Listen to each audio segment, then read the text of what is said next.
Yes, Working now? yes, it's working now. Bulavinak, everybody. Bulavinak, namaste. Bula, namaste. Kia ora.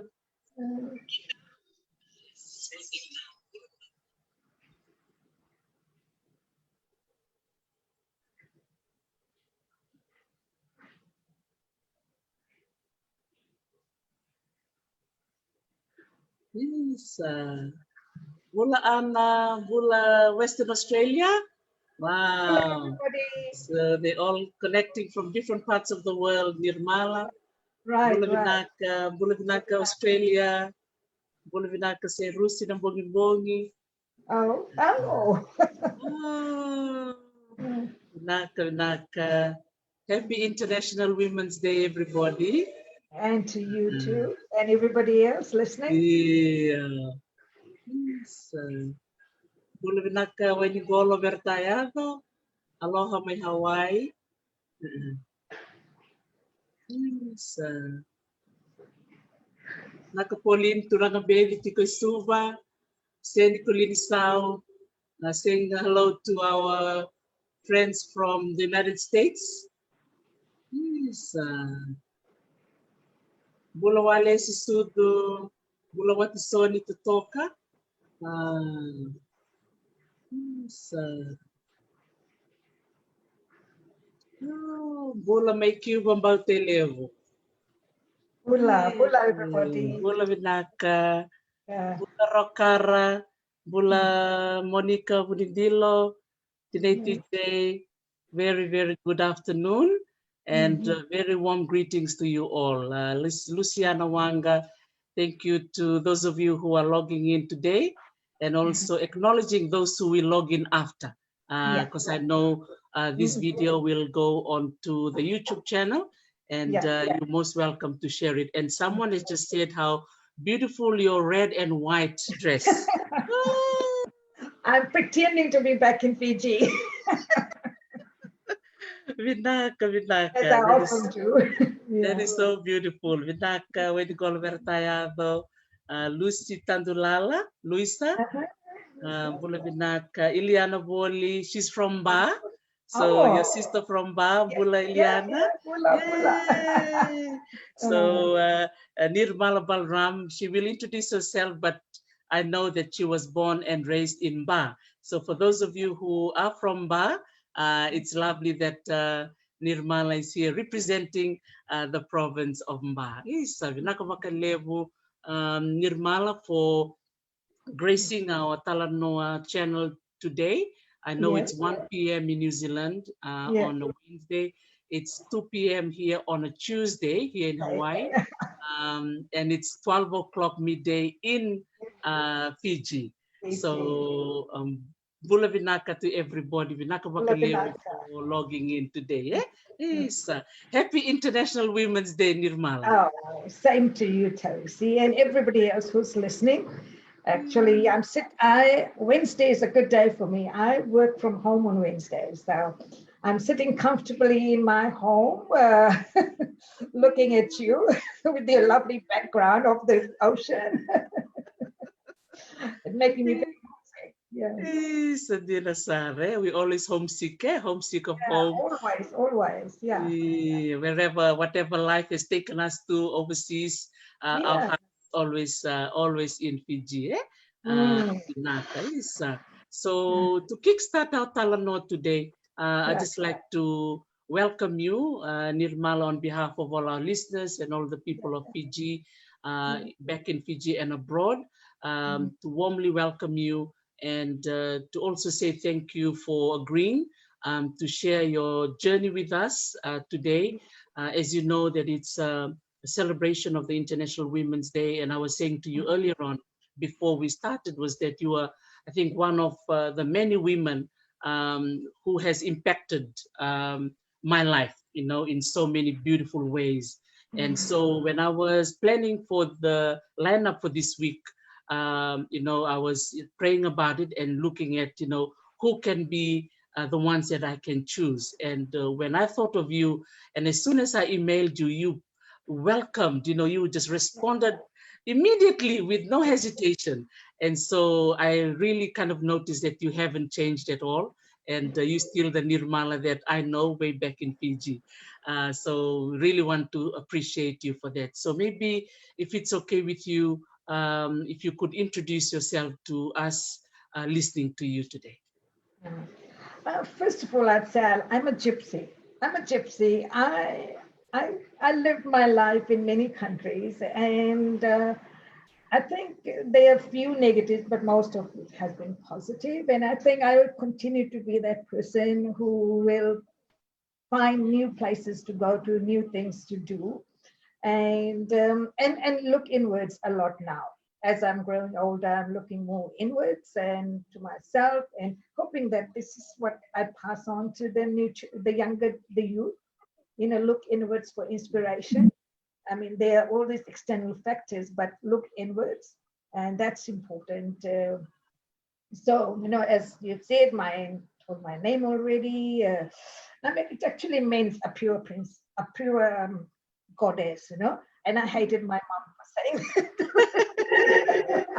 But now I actually enjoy it. And having the name Balram adds strength. So a strong, pure goddess, that's what I'm supposed to be. I don't know how much of it I actually, am. Anyway, I'm born in Bar and spent my primary school years in Bar, going to St. Teresa's School, and then went to Suva to study high school at Dudley High School when it was a girls' school, and boarding school. So I experienced boarding school life also, which is harsh, but a lot of learning again for the future. And then my parents thought, Western country, don't know if this girl will survive, we'll send her to India. So spent 4 years in India. And that was the time when I connected with my ancestors in a way that was very different from my connection with Fiji. I felt the distance. I loved every bit of being there and, learning things.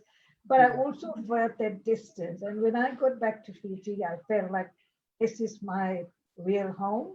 That connection with ancestors who I knew.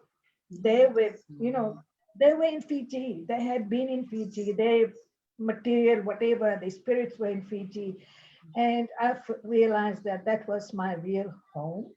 And that was really, really an eye-opener. I think many of people do not get that experience. I did, and I'm really grateful for that, because then I can honor my ancestors much more than I was able to do before. And then, of course, the next thing, I got married very early, had children early. And so, while it was a restriction in my life, I think my husband's career, being a diplomat, helped me in lots of ways too. I could raise my children myself, and then I also learned a lot, the value of other cultures, the value of people, the young, the old, and people my age. It sort of opened a wide horizon for me to appreciate the world, let's say, to appreciate what's in the world, Every little bit of the world is so precious and so, impacts your life all the time, You look at little creatures, insects, and I learned that my ancestors used to feed them. Before they ate themselves, they would feed the insects, they would feed the birds. And sadly, a lot of that culture is lost now. People don't realize the implications of those. And of course, now we live in concrete buildings now. So lots of people live in apartments. So we don't we forget all those things, unfortunately. I'm trying to revive that in some of the youth that I come into contact with here in New Zealand. Yeah, so after going all around the world, ended up back in New Zealand, not for a job, but to be with my husband, and somehow the other ended up with a job here at the Museum of New Zealand. And again, surprisingly, I've been there for 16 years now. I can't believe it myself. It's just been 16 years of joy. And a lot of learning and connecting some of the learning to the indigenous culture in Fiji and my own indigenous culture. It's just such a great experience. As you would know, you yourself have been here. So I look after my portfolio includes Maori, Pacific, sculpture, which in New Zealand based a lot of it. I enjoy that.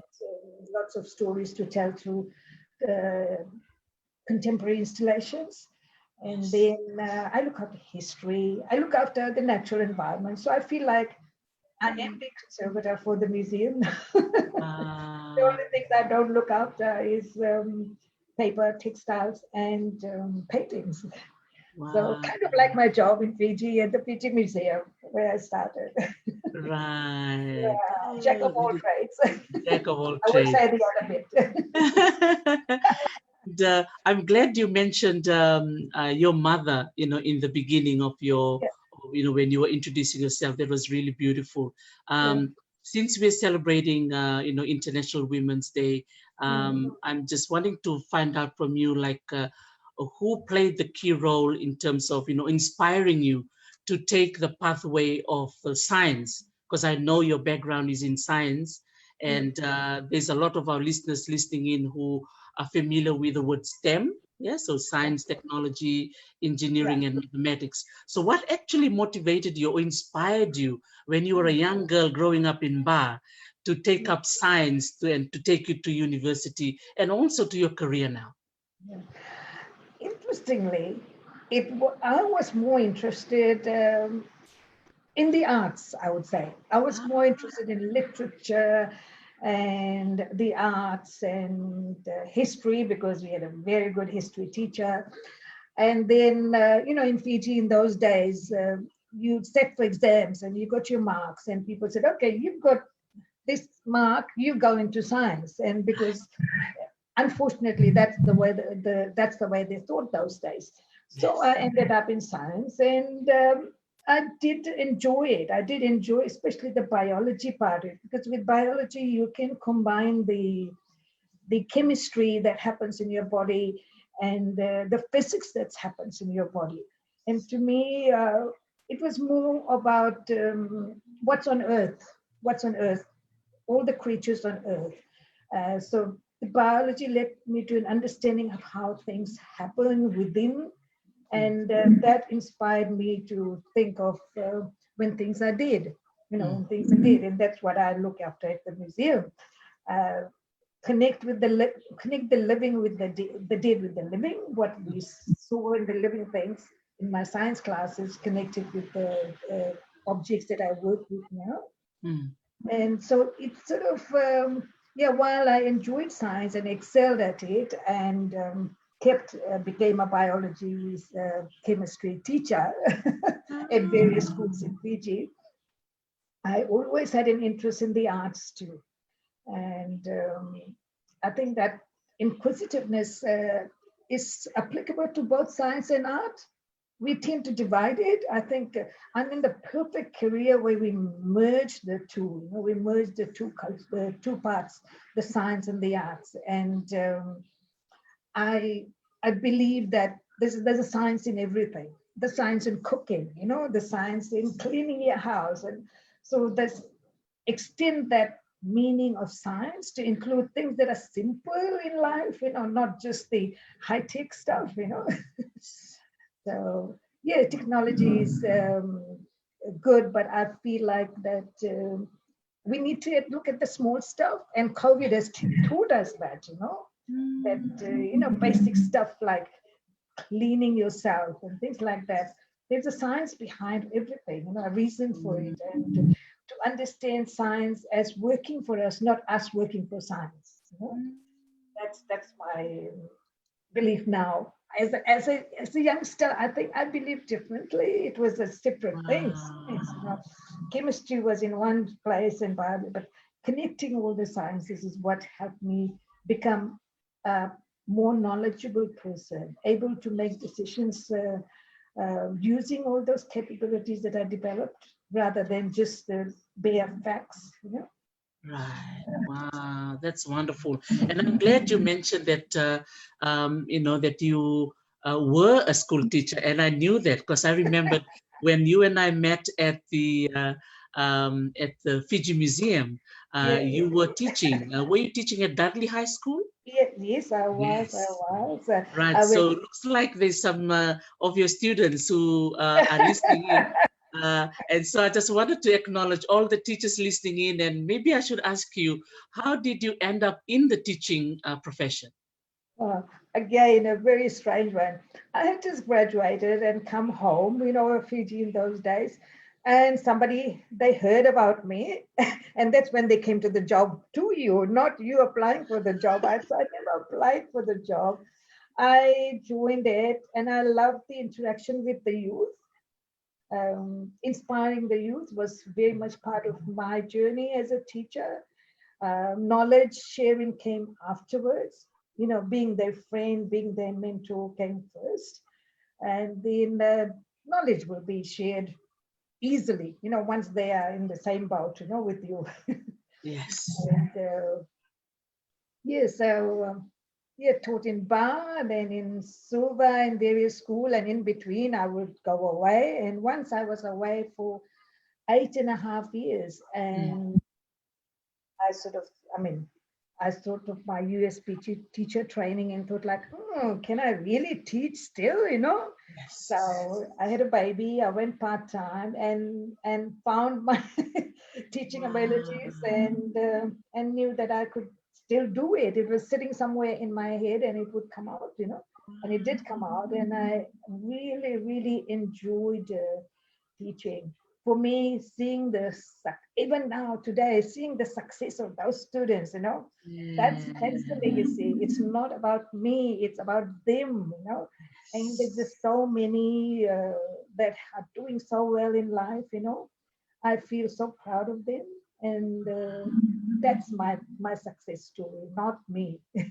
My students, my Wow. context with the youth. Yeah, yeah. Yes. Yeah.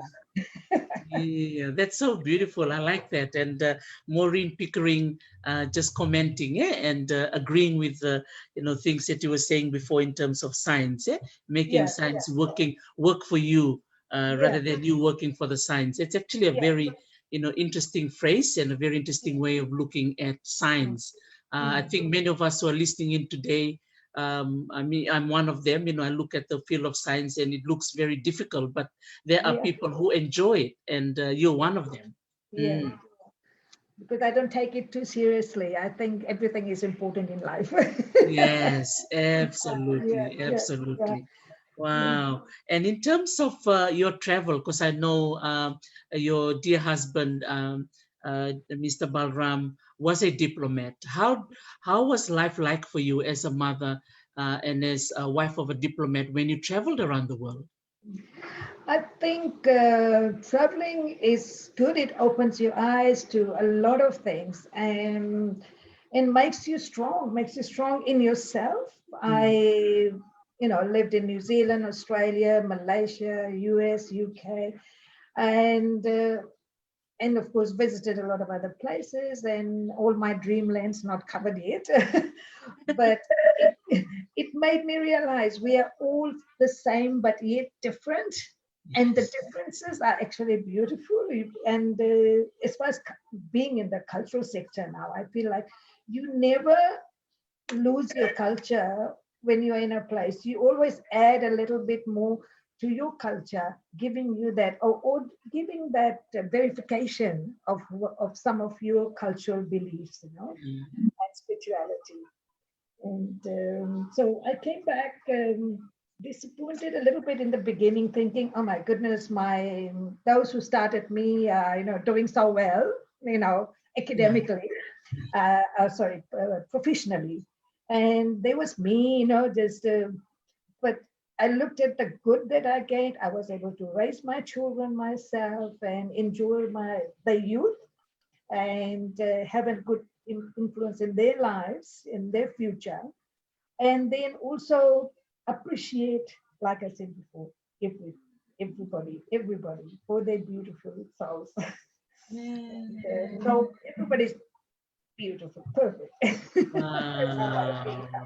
Yes, I really like what you said there, that many cultures have similar traits, and if there are certain differences, the differences are beautiful. Wow.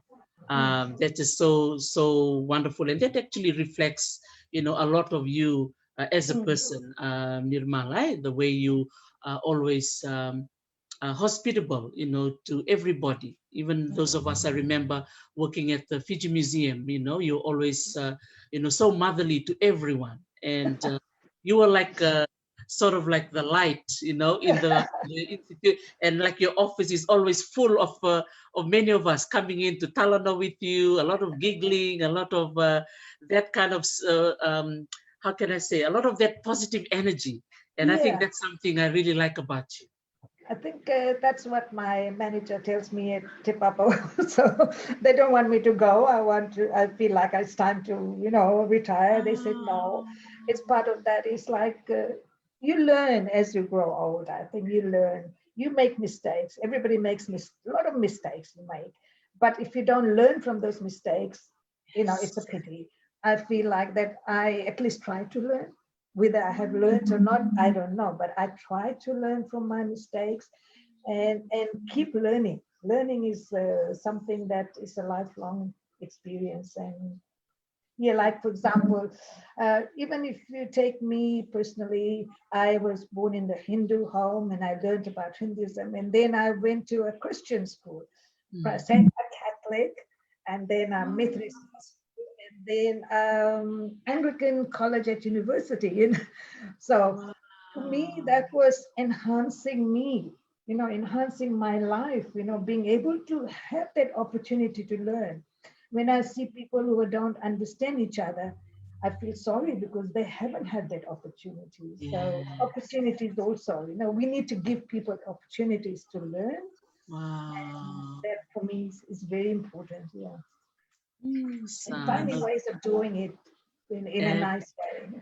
Absolutely. So I've got some Eleanor Seruvatu making a comment. Eleanor, she's saying that Mr. and Mrs. Balram, a humble couple and family from the Laudala Beach Estate neighborhood. So you remember Laudala Beach Estate, Nirmala? Laudala Bay. Laudala Bay. Oh, Laudala Bay. Oh, okay. Laudala Bay. Oh, super point. So there you go. Naka Eleanor for connecting with Mrs. Lovely, Balram. lovely. And thank you for remembering.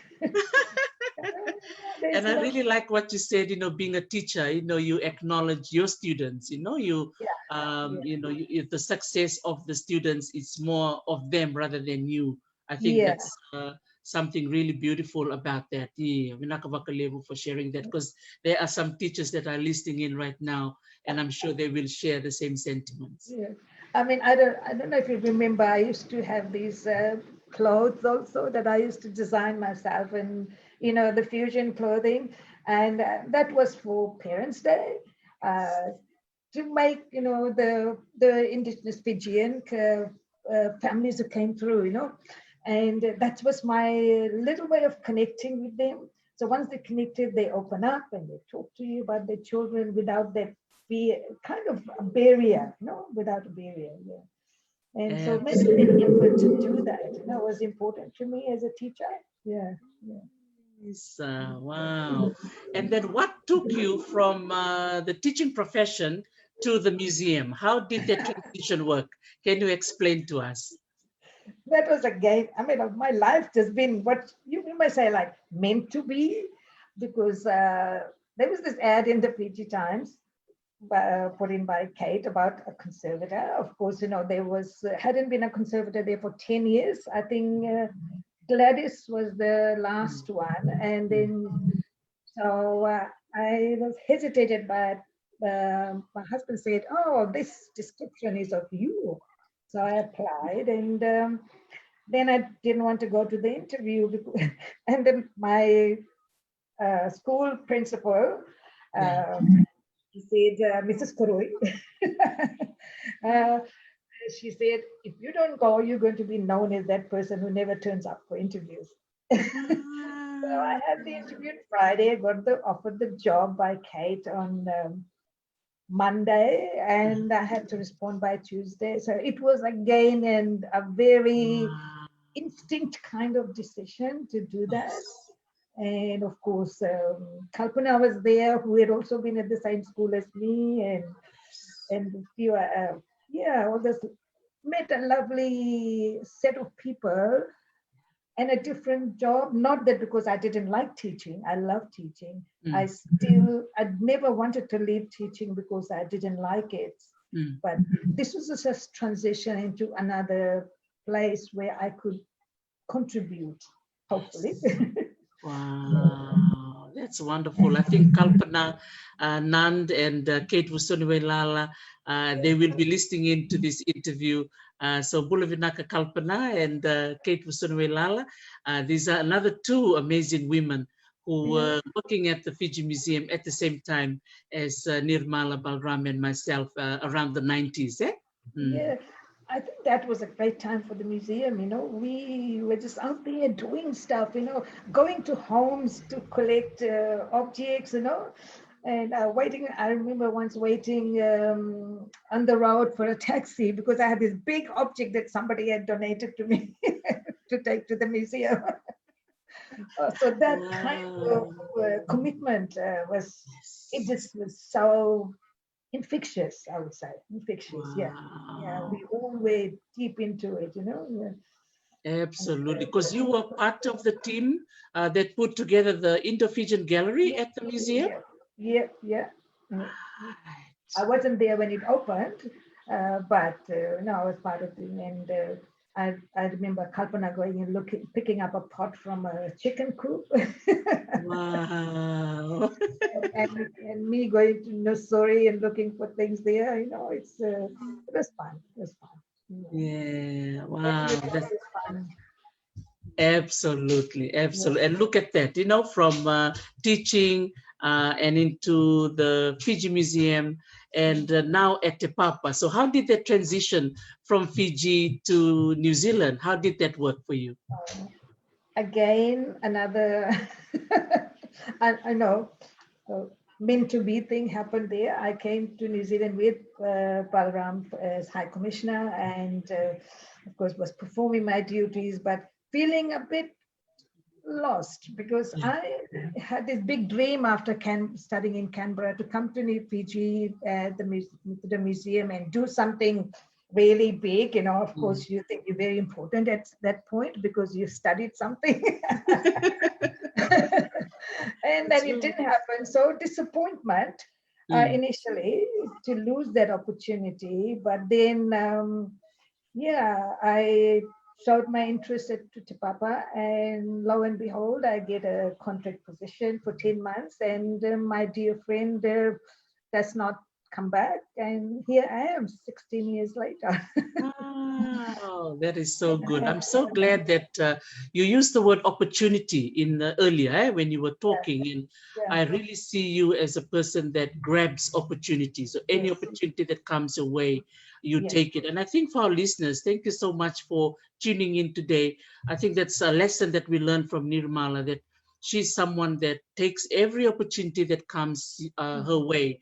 So that's something we can learn, because sometimes opportunity comes only once and it may not come again. So look at you now, 16 years later, she is now working at the Museum of New Zealand, Tepapa Tongarewa, in the beautiful capital city of New Zealand, in Wellington. So a few people were contacting me earlier on wanting to know, what does a conservator do? Because, as you know, the field of museums, it's very foreign to a lot of our friends, which is understandable. And so using this platform is another way to kind of, demystify, right? All this thinking about, what does a conservator do? Do they conserve what? So can you explain in a very simple term, because I know you're a school teacher, you're very articulate. Explain to our audience, what do you do as a conservator? Well, I would say you could call us the doctor for the dead. There you go. So those of you who are listening, doctor of the dead. I do, human remains, but we won't talk Yes. about it. That's right. I get involved in a lot of aspects at the museum, starting from when something arrives at the museum. Before it arrives, a conservator will go and look at it and tell the curator whether it's okay to buy it or not okay to buy it, or you can buy it, but there's a problem with it. And it's okay if it has a problem with it. That's what you want. So, but identifying those problems is important. When it comes in, we check everything and do a formal condition report. That is the reference point for the condition of that object in the museum. Then the next thing, we give advice on how it should be packed and stored safely. And then the next thing, okay, let's say this object is wanted for an exhibition or a loan or something like that. Then it comes back to us, the conservation department. Then we do, if we need to do some treatment, if something is broken. Sometimes we fix it, a lot of times we don't, because that is the story, the history of the object, the life of the object. And we do not want to interfere with that. We just want to make it safe for the exhibition. And so at times, a lot of times we do things like broken parts, we join them together. And the difference between us and everyday people is we will use materials that are safe, that can be redone. If I join something, I should be able to put apart the joint again if need be. Yeah, and we make sure science comes in there. We make sure that the DNA of the object is not disturbed by too much interference, because there's a research value to the objects too. So you don't want to destroy that. So very conscious of not doing too much work that destroys the DNA of the object. Yeah, so we look after the historical value, the research value, the cultural value. Again, sometimes a certain object is used in a cultural event, and it may get damaged. It's okay. It's okay. The acceptance of that damage, and the main thing is making sure that that is recorded as part of the history of the object. So the conservator's role has changed over time. In the beginning, we were just fixers, just fix all the broken stuff. Now we look at things much more deeply, and especially the cultural side, the community side, consulting with the community. Like when I went to Fiji to work on the drua, I used that methodology there. We got, sorry, I've forgotten the name of the traditional boat builders. Do you know? Or the Matisao? Yeah, the Matisao. Yeah, we called them up. We took their advice and asked them what their thoughts were on the treatment, what we call treatment. The work I do, we call that treatment, conservation treatment, and spoke to them and they asked for their consent. So that is the change we've had in our profession at the moment. Community relationships is very important, and I just enjoy that part thoroughly, because who are we to decide that the brewer should be like this or like that, because as somebody from, as an outsider, you don't feel you have the right to make the decision. It has to come from the community. That's a beautiful, beautiful story. Because you are coming in as a scientist, you are bringing in the science on how to maintain, in this case, the ratou finau, that beautiful drua. So for those of you who are listening in, who've been to the Fiji Museum, this is this big drua right in the middle of the museum. And Nirmal Balram had the privilege to go over from New Zealand to Fiji to help with the maintenance of the drua. So I think I like what you did, to work with the community. That was beautiful. Did the community members, did they like the fact that you consulted with them? Oh yes, they loved it. They loved it that we listened to them. not just consulted, but we listen to them. Listening is very important, and make them feel they belong. They belong, and they are part of the decision making. And so I think my Fiji Museum experience living in the island, and how we are very talkative and talk to each other all the time. It helps me here also, because I'm able to talk to people and and of course my diplomatic life. I do talk a lot to the community. And now the latest thing we've got into is spirituality, the spiritual beliefs of people about certain objects. We need to recognize that, not pick it up and treat it like a museum object, as just an object. It has, if there's a God figure, for example, we need to respect that and not treat it or like an object in the museum. It has to be given that respect, So respect those, and having lived in New Zealand, you will know how all the treasures we don't call them objects, we call them tonga. Yes. Treasures. Absolutely. And those treasures, have names. All those carvings have names, and that's the kind of respect we show to them. And, you go in the morning into your workspace as a scientist, and you greet this object, a carving, as such and such, and it takes a while, but then you get used to it. You feel their presence there. Yeah. They are not human in any way, but you feel their presence there. You start recognizing the energy within the object.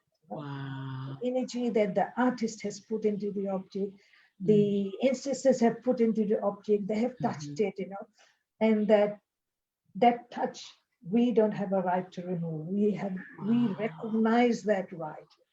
And I love the way that people are thinking differently now in the field. It's not just science, it's exploring beyond the science. I did a talk, I called it Beyond the Bench. Is when you go out there and actually talk to people and understand how they felt when they created something, how their ancestors felt, Wow. And in Fiji, I think there is a lot of unknowns about things like that. Yeah. And it's time somebody made an effort to get into that sphere and connect with all the objects, whatever culture is there, And I've seen people come and just feel like, oh, this is my lost family, Wow. This is my lost family. They look at objects, that's a lost family. And with Maori, we kind of do even if when they're going overseas, we do a farewell, and the Purawaki, we actually, invite the descendants to have their time with the object before it goes, Wow. It's beautiful. I think we need to do more of that to appreciate, what our ancestors have given us. Absolutely. It's been a big learning. The Maori culture has really been a big learning time for me. That's wonderful. I like the way, you said that, that they are part of our family, and I think for our listeners that are listening in, we have to look to the past to reflect on our life today. There's so much gift. I think for those of you who are listening in, Bulibinaka Ella Finau Modeawa Wangani Babalangi, she's actually logging in from Africa, Nirmala. She's listening. Bulibinaka Ella, and she's really enjoying the talanoa. And also, I've got another of your student, Choka Viti Nakambea. I ended up with her in Antitha School, so she's logging in from Australia. She said, I remember her as always fashionable at school. There you go. When parents used to come and tell me that, I said, are they learning or looking? So here, there's more. She said she was my teacher, her saris and salwar kameez especially. She had a Tapa design sari that I still remember. There you go, Nirmala. It's in the there's one at in the collection at Tepapa.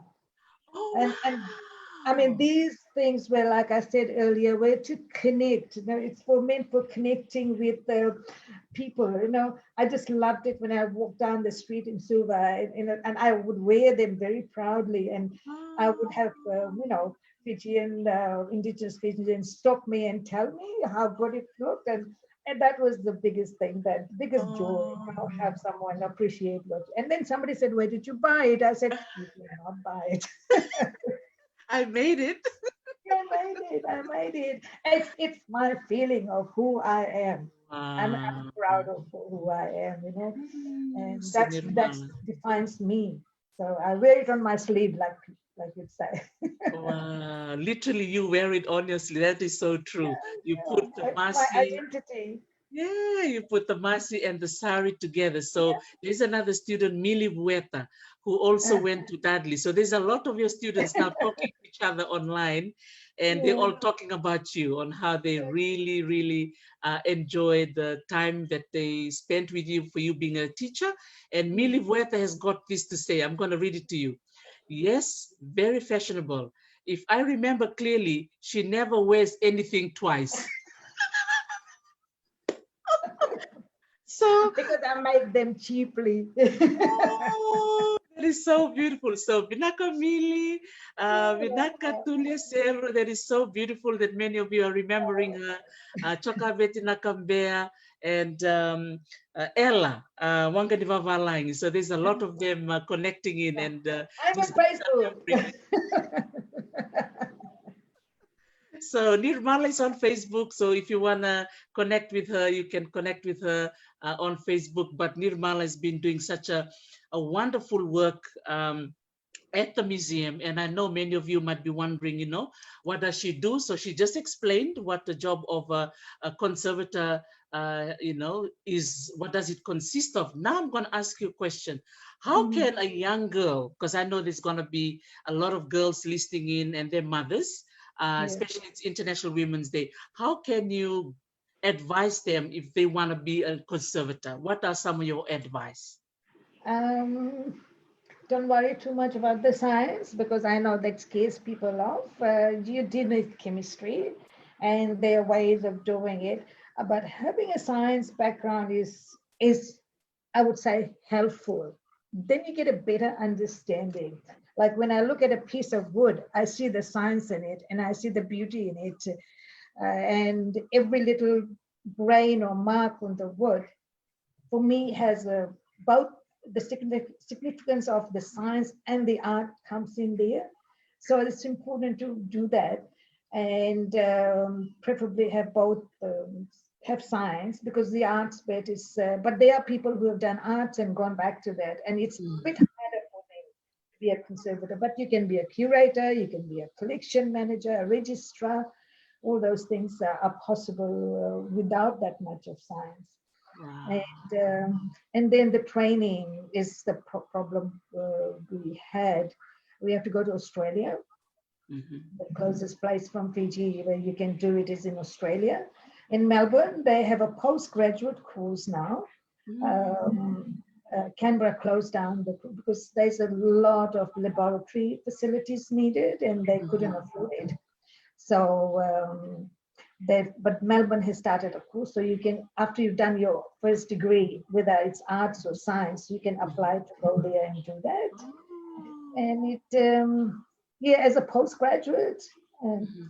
But I would suggest, if you're in Fiji and if you're interested in any job at the museum, maybe go up and be a volunteer. Volunteer. And your heart will tell you whether it's right for you.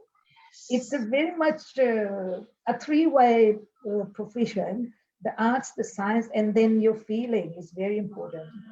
How you feel about things is important. So you need to be able to connect those objects, to those stories. And I think that was what I had from childhood.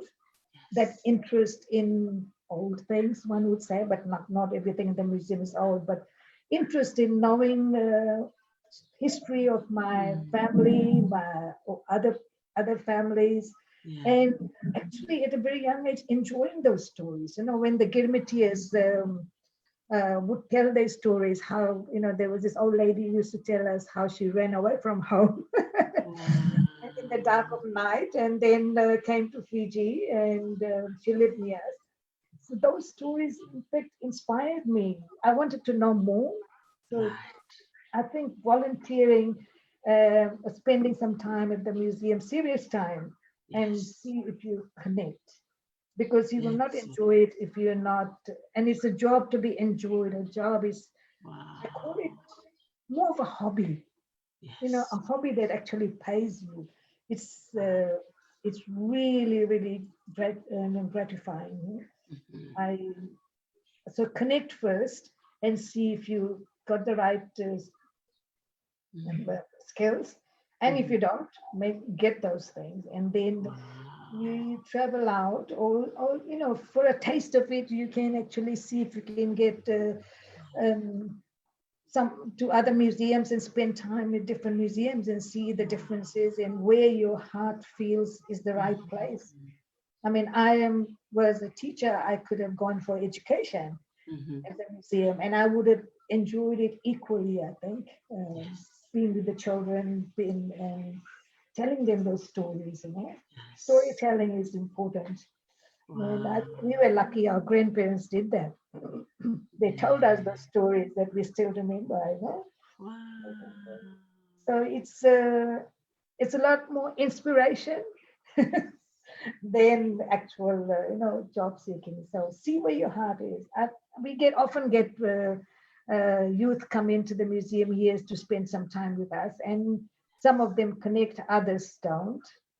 They're looking for monetary value of the job, which is good, but not as good as some of. It's more a job you do for the love of it. Wow, the passion, the passion. You have to have the passion. There's a lot of passion in there, and very emotional job that you connect into things you don't know. You've never met the owners, and yet you're wanting to look for ways to connect. And one of the best things I do here is you go out to the communities. So go out to the communities and meet the elderly, meet the people who can, tell you about things, and see if you have an interest in it. Don't jump into it without planning, like any profession. Yes, I like that. There are not many jobs around, but like I said, if you're not a conservator, you can be a collection manager or a curator. There's other jobs which kind of can lead from your basic studies. Yes. That is wonderful. Wow. I like what you've suggested. So for those of you who are listening in, if you have children who are interested to, follow the footprints of Nirmala, to go and work in the museum or work in the field of conservation, if you're in Fiji, please pop into the Fiji Museum. I'm sure Mr. Cipriano Nemani, if he's listening to our Talanoa, Bularen Sipi, he also runs a volunteer program within the museum. So maybe give them a call, send them an email, find them online, or even go there and visit them at the Thurston Gardens. I'm sure they will welcome you. And this also goes out to those who live overseas. So if you're in Australia or England or the US, there's also museums in your neighborhood. So maybe your child can actually go there to these museums. And share and do some voluntary work. And all museums, big museums around the world, have Pacific collections. So you can, go and enjoy those, enjoy looking at the Pacific collection and help, because every museum is short-staffed. So, be there to help look after your own treasures. Absolutely. That's very, very enriching. So another question I want to ask you, Nirmala, what has life been for you since COVID-19 hit the world and New Zealand? What has been life like for you as a conservator or as a mother, and a grandmother, and you have beautiful grandchildren as well that you look after. What was it like for you with COVID-19? I think, it hadn't been long since I had lost Mr. Balram, and it was difficult in the beginning, being alone. But my friends from the museum kept in touch constantly. And as we know, we Zoom. We Zoom, and there was work stations set up at home. Like today, I'm working from home. So that has become part of the way we work now. One day a week, I work from home, so I can relax a bit and also do a few other things, like I have the plumber in while I was talking to you. So hands-on work has been reduced because of this. But again, like I said, there's no need to always be changing objects, fixing objects. We tend to select the ones that need less work now. And yeah, other than that, New Zealand, we are very lucky. We're very lucky. We're quite free. Life is quite normal. There was this short period that we went on lockdown, and particularly Wellington is quite safe. Yeah. Wow. So while we're all aware of it and very careful, the impact is not as bad as elsewhere. Yes. So very lucky for that. Yeah. Wow. Oh, well done. And I think just like to acknowledge Tepapa Tongarewa Museum for them being so hospitable to you and allowing you to work from home one day a week, and it's very understandable of their staff. So I also like to acknowledge the time I spent at Tepapa. I have memorable moments had there. Even my children, they still remember Wellington so well because they were little. My son was born in Wellington at the Wellington Hospital. Yeah. Well, if anybody ever comes to Wellington, you just go to Tepapa and tell my name. I'm the only person with that kind of name. They may not pronounce it, but they will direct you to me easily. So I'd love to see anybody who comes here. Don't fear. It's difficult. Nothing is difficult when you want to do something. Yes. And especially like my students, ex-students who have tuned in. You guys have been the ones who've made my life, so wonderful. And it's the younger generation that keeps you alive, keeps you buzzing. And otherwise, I'd be sitting in a old people's home by now. Depressed. But you always look good. You always look after yourself. So you are an inspiration to many of us. There's a nice artwork at Tepapa. It's called the Total Internal Reflection, and it's just lights. It's just light, and the artist actually has a Fiji connection. Her paternal family is Indo Fijian origin, and her maternal family is from Samoa. Wow. So, and her name is Tiffany Singh, and Tiffany did this artwork where we all go in for our healing. So it's and yeah, Tiffany would love to come to Fiji and do something there. It's and we connected, being from that Fiji connection came in instantly. Instantly. And so yeah, Samoa, Fiji, India, it's all put in one package, and I just loved it. I loved it. And so are my grandchildren. You may know already have realized I have got Pakia, I have got Thai, all mixed up in our mix, our beautiful family mix here. And we all sort of, operate at the level of love rather than, anything else, So in today's world, and of course, I'm so grateful and happy that at seeing you all the time, you yourself are such an inspiration, because you never give up. I can see that, you don't care what the rest of the world thinks of you. You that's what I like about you, and that's what I think I would try to be also. Just look internally, and the external just fixes itself, you know. Yeah.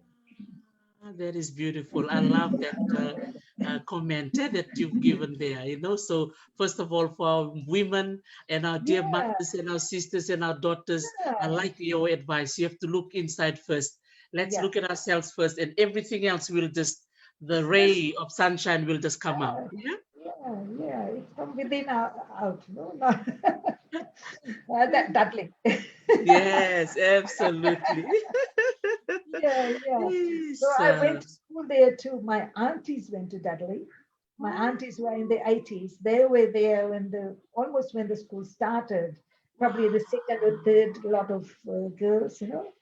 And so we've got a history with the school and the baka tree. Wow, the bucket tree. Have you heard about the baka tree, the famous baka tree? Ask any Dudley and they'll tell you about the baka tree. Oh, so there you go, Dudleyans. We all sat under the baka tree. It's like that, you know, huge umbrella that everybody gathers under and feels like one, you know. Oh, that is And they were, beautiful. yeah, so we are all one, all We are all beautiful women. one. Yeah. And love to you all, lots of love to you all, scientific love to Wow. you. There. Oh, Vinakavali Nirmala, now to bring our Talanoa to a conclusion. Is there anything else you wanted to say? People maybe that you want to acknowledge, or anything that you were thinking of to say? This is your time. Of course, first of all, my parents, my mother, because, you know, my belief is women have, and this is to all women, they have the most sacred, safe place in the world. You know, only females have that. And that's what we call our womb, you know, and the fact a soul comes and resides there and is safe until it is ready for the world, you know. So I think that's the most special gift women have, and we should treasure that, we should value that, and pass this message to our daughters that that is such a unique, not even unique, more than that, something so special. We are given by God, you know, and nobody can take it away. So and then the success of all my mother. So my mother, whose womb, you know, I used to prepare myself for this world. I mean, forget about my dad's part for now. He was the one that I actually I ran to for everything. He pampered me. He was the man in my life who treated me like a princess. And you know how parents call their daughters princesses. I think my Yes. dad really treated me like a princess. So yeah, he's not here, so I really miss him too. And then my teachers and throughout all my school years, and then of course when I started working, everybody who helped me, you know, become a better person. I'm still not perfect. I need I need help. But teaching was a big inspiration, you know, big inspiration. Meeting all those children and hearing their stories, you know, their sad stories, their good stories, and success stories. It's for me, it was never about your results, your marks. Those are very superficial things. But all these children who made me who I am today, so I'm very grateful to them.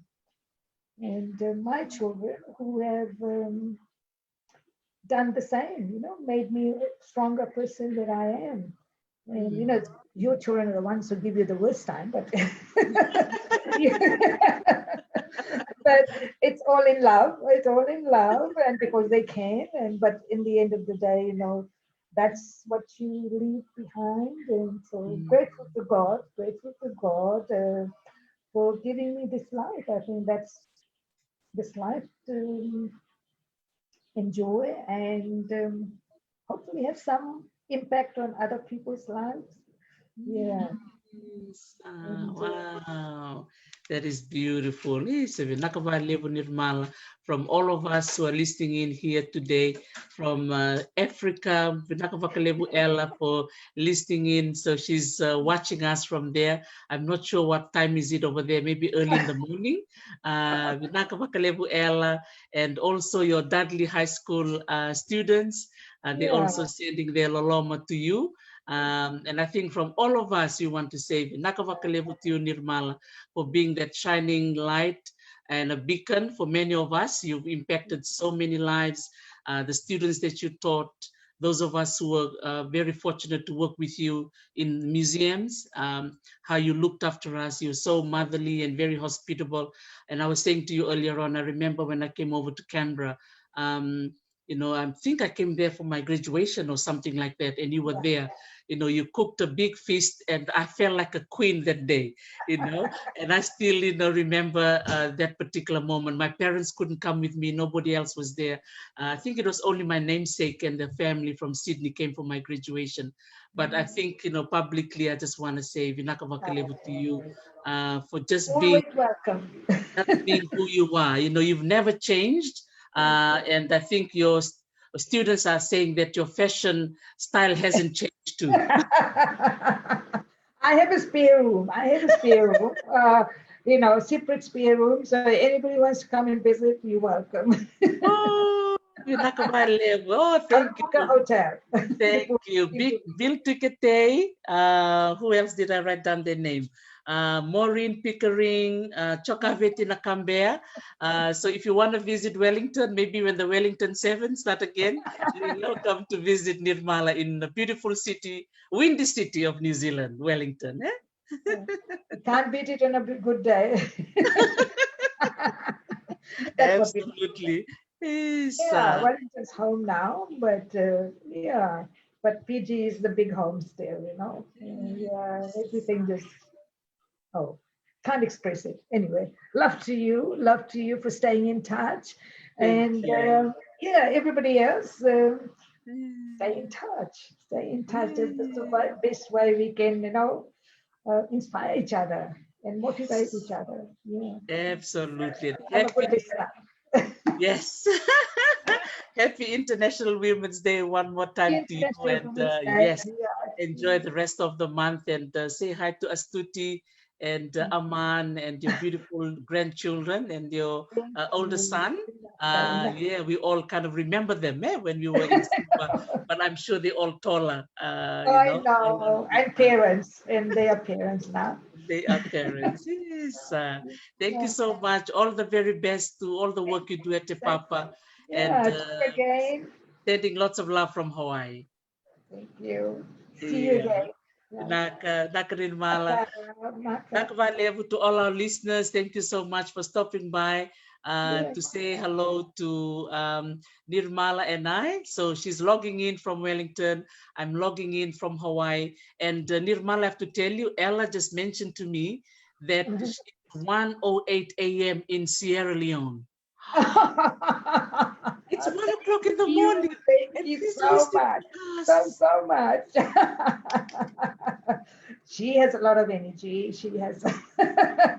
She also is an amazing woman. She's been running online cooking classes. So I really want to join her because I know you're a good cook. I should connect you with Ella. She does online cooking. Lovely. Okay. So Ella, if you're listening, make sure you find Nirmal Balram's page on Facebook. If you can add her, and she can also join your cooking classes. I love to join your cooking classes, Ella and Nirmal. Yeah. All right. See you. I never say goodbye. I just say see you. Yeah, see you. Naka Nirmala. Yeah, Nakarandini Selai from Honolulu. There's more people logging in, but we have to say goodbye. Oh, okay. Naka Nirmala. See you. Naka Mwade.